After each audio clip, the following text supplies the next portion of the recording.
খুবই ভয়ানক এবং মরণব্যাধি একটি রোগ সম্পর্কে কিছু গুরুত্বপূর্ণ তথ্য শেয়ার করব। আসসালামু আলাইকুম, আমি ডক্টর মামুনুর রশিদ। মরণব্যাধি রোগ বলার কারণ হচ্ছে গতকালকের একটি ঘটনা। একটি বাচ্চা একটি প্রাইভেট হসপিটালে ডেঙ্গু আক্রান্ত হয়ে ভর্তি ছিল।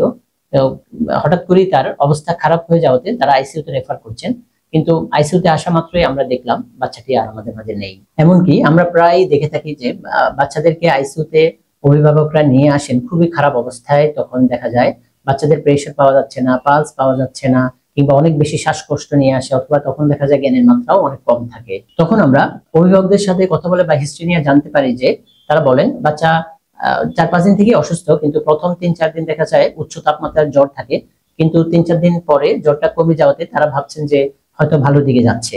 কিন্তু মূল সমস্যাটা তখন থেকেই শুরু হয়। অভিভাবকদের প্রতি পরামর্শ হচ্ছে, সাধারণত দেখা যায় ডেঙ্গু রোগীর ক্ষেত্রে প্রথম 3-4 দিন উচ্চ তাপমাত্রার জ্বর থাকে, যেমন 103 থেকে 104 ডিগ্রি জ্বর থাকে।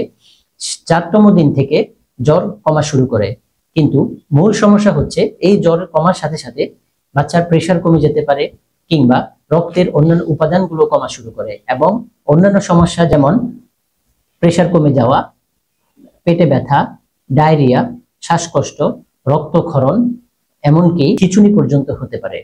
এই ক্ষেত্রে মনে রাখতে হবে, যদি কোনো বাচ্চার উচ্চ তাপমাত্রার জ্বর থাকে, যেমন 103 থেকে 4 ডিগ্রি জ্বর, তাহলে দেরি না করে অবশ্যই ডাক্তারের পরামর্শ অনুযায়ী প্রথম 2-3 দিনের মধ্যেই কমপক্ষে 2টি পরীক্ষা, যেমন ডেঙ্গু প্লাস সিবিসি, এই 2টি পরীক্ষা টেস্ট করাতে হবে, যাতে বাচ্চাকে এই পরিস্থিতিতে না হতে হয় অথবা আইসিইউ পর্যন্ত আসা না লাগে, এবং আপনার সন্তানের সঠিক চিকিৎসা করাতে পারেন। তাই আসুন সবাই ডেঙ্গু রোগ সম্পর্কে সতর্ক থাকি, নিজের পরিবারকে সুরক্ষিত রাখি। শিশু স্বাস্থ্য বিষয়ক যে কোনো তথ্য বা পরামর্শ পেতে আমার পেজটি ফলো অথবা লাইক দিয়ে সাথেই থাকুন। ধন্যবাদ। আসসালামু আলাইকুম।